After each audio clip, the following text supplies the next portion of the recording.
So this is a slight variation on the usual way that binomial is asked, which is a good thing. So the number of terms. Well, the number of terms when we do a binomial is always one more than the power. And we can see that by sort of building up. If we had a plus b to the power of 0, that would be 1. So there's one term. If we had a plus b to the power of 1, then we have a plus b. So there are two terms. And if we had a plus b squared, we'd have a squared plus 2ab plus b squared, which is 3 terms. And so you can see that the number of terms, 1, 2, 3, is always one more than the powers. So for part A, you could write some stuff if you wanted, but if you're confident, you could say it's 8 plus 1, which is 9. In fact, you don't even have to write the 8 plus 1, really. Anyway, part B. Now we're dealing with the actual expression that we've been given. So that's our 2 minus 5x to the power of 8. So 2 minus 5x to the power of 8. And if we look on the formula book, we can see that this term here, the first term, which is a to the n, is actually a to the n b to the 0, but I haven't bothered writing the b to the 0 for obvious reasons, because b to the 0 is 1. Now, at this end we have what would be a to the 0 b to the n, and so the second term in the bracket ends up having its highest power at that end.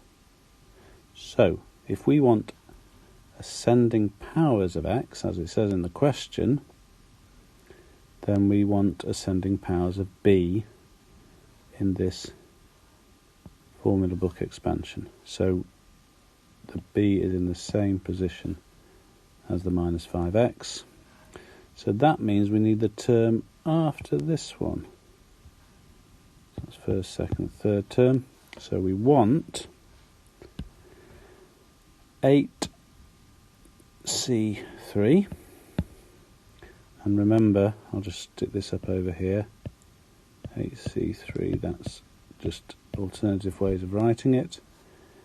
And we want the first term, which is the a, the little a in the formula book, which is 2 in our situation. So there's the a and that's the 2. So we need 2 to the power of 5, because we're going 8, 7, 6, and then 5. That's a terrible 5. In fact, I'm going to redo that 5 because it's so terrible. And then the minus 5x is to the power of 3, because it's going 0, 1, 2, 3. And notice, I'm sure you've noticed this, and I'm sure it's been pointed out to you, these numbers, the 7 and the 1, the 6 and the 2, the 5 and 3, always add up to the power that we start with. Okay, so this now needs expanding, and we need to go to black again. So this equals, well, 8c3, you can do it on your calculator, or when you're doing a C, a combination, what you have to do is start at the 8, the top number, and do times as many numbers as the bottom number. So 8 times 7 times 6, because we have 3 at the bottom. And that is then divided by 3 times 2 times 1. So the 3 and the 2 cancel with the 6, leaving us with 56. As I say, you can use a calculator, you can put the whole thing into the calculator apart from the x. Anyway, 2 to the power of 5 is 32, and minus 5 to the power of 3. Well, minus cubed is minus because we have minus, then minus squared is plus, then minus cubed is minus. So we'll have a minus at the beginning. 5 cubed is 125. And then we have our x cubed. So you can relatively easily do that using arithmetic, but you might as well use the calculator, seeing as people have gone to the trouble of inventing them. And there's the answer. Minus 224,000 x cubed. Now part C is a funny little part, the greatest positive coefficient. The reason it's a funny little part is, how do you find that without working them all out? Maybe you do have to work them all out. It seems a bit listy, making a list, but never mind. We can cut down our work by thinking about what's just happened in part B. And the point being that in part B we have a negative coefficient. So the coefficient there is minus 224,000. Now if we want the greatest positive coefficient, then obviously we don't want any negatives. So all the power of x's that are odd will have negative coefficients. So that means we can at least restrict ourselves to positive powers of x. So that means we're going to be dealing with minus 5x squared and minus 5x to the 4 and minus 5x to the 6 and minus 5x to the 8. So what other terms will we have? Well, I've already mentioned that the powers of the 2 and the minus 5x must add up to 8. We saw that with these sort of rings in green. So this one's going to be 2 to the 6. 6 plus 2 is 8. 2 to the 4. 2 to the 2. And I'll write it in, not that we need to really, 2 to the 0. And then, of course, we're also going to have the 8c something. And the something matches with the power of the x cubed. So in part B we had a 3 there, a 3 there, and that makes sense in terms of the general term in the formula book. The NCR is the b to the r, or matches with the b to the r, I should say. So that means that we have 8c2, 8c4, 8c6 and 8c8. And then you can work them out. Now, it isn't obvious which is going to be the largest, but probably the minus 5 going to a power is going to be the strongest influence. It has just occurred to me that there's a missing term, which I left out on purpose, of course, so that you would notice it and think, why has he missed that out? But that was minus 5x to the 0, which would have 2 to the power of 8, and then 8c0.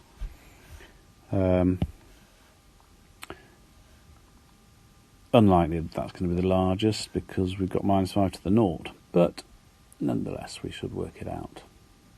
So the binomial coefficients, the combinations, 8c0 is 1, 8c2 is 28, then we have 70, then we have 28, and then we have 1. The powers of 2, 2 to the 0, 1, 2 squared is 4, 2 to the 4 is 16, and then 64, and then 256. And then the powers of 5 are 5 to the 0 is 1, and 25, 5 to the power of 4, 25 squared, that's 625. And then we have 15,625, followed by 39,000, oh no, 390,000 I should say, 625. And it looks to me like probably this one's going to be the biggest, but we should multiply them out anyway. And for that we will use a trusty calculator. So that one gives us 175,000. Put some commas in so we can see what we're doing. 1,750,000. This one, obviously, because it's 1 times 1, that's less, so we don't care. The next one comes in at 700,000, and then they are going to get smaller. I'll just write them in, because as you'll see in a minute, I have calculated them. I won't say I've worked them out, but I have used a machine to calculate them. And we see that this one is the greatest positive coefficient. And notice the question does say coefficient, so we don't need the power of x. So in a way, I guess I should have just crossed those out before we started doing the calculations. Okay. So that's the end of the question. This is a strange little question, because to find the greatest positive coefficient, what are you meant to do but try some numbers? It's difficult to have an intuitive understanding of the shape of the values of the coefficients. The one sort of mathematical bit, I suppose, is realising that it must be one of the positive terms, which is something. But thought we'd have a quick look at how the coefficients do shape up. Got a little spreadsheet. So here we're looking at the simplest case, I suppose, which is 1 plus x squared. And we see the familiar 1 plus 2x plus 1x squared. So nothing terribly exciting going on there. If we put in the numbers for our question, so we have a 2 and then a minus 5, but instead of putting the power of 8 in, we're going to just look at squared. So 2 minus 5x squared gives us 4 minus 20x plus 25x squared. So the numbers increase. If we look at cubed, then we see that they do increase up to here and then they drop back down. And we're thinking of absolute size now, so ignoring the negatives. But what's making it difficult to see what's going to happen is that we know that the power of 2 is going to start higher and go down. The power of 5 or minus 5 is going to go up much more rapidly than the power of 2 goes down. So if we're just thinking about these two, then we'd expect the coefficients to increase. But it's complicated by the fact that we're also multiplying by NCR. And this goes up and then back down again. So we're multiplying three numbers together. These ones are going up and down. These ones are starting up and going down. And these are starting down and going up. And so having an understanding of the shape of these coefficients is very difficult to intuit from these lists of numbers.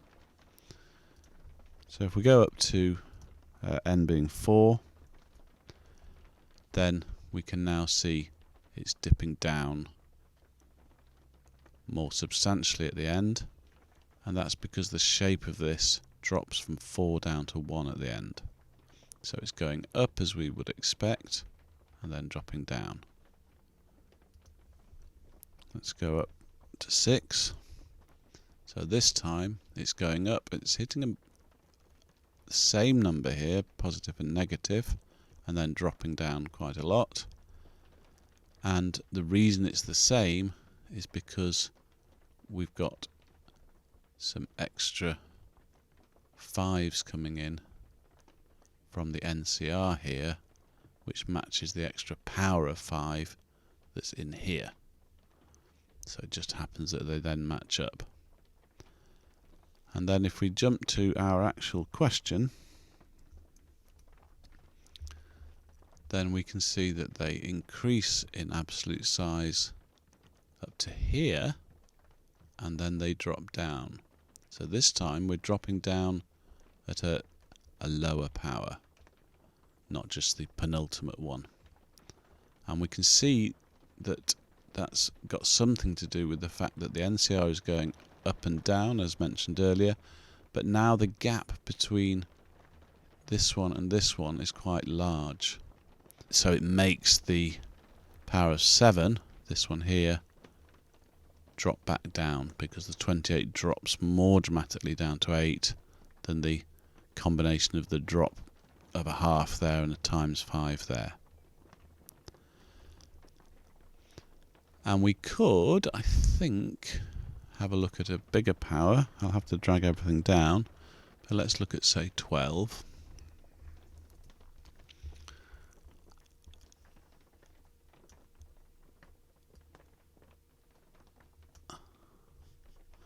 We'll have to make this column a little larger, so that coefficient is going to slip off the screen, I think, but let's see.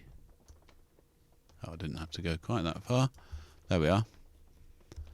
And so now looking at the shape, it's going up as far as here and then dropping down again. And we can see that that's because the change in the NCR is quite a dramatic drop down here, which overcomes the change that comes from these two. So, in summary, if when tackling this question on your own or watching the video, you thought, well, this is a bit of a trial and error sort of situation, well, that's probably because it is. Because it's very complicated to work out what's going to be the biggest coefficient, because we're multiplying 3 numbers together, one of which is going up and back down, one of which is starting high and going down, and one is starting low and going up. And I know I've said that before, but I think it's worth repeating. It's difficult to work out what's going on in this situation.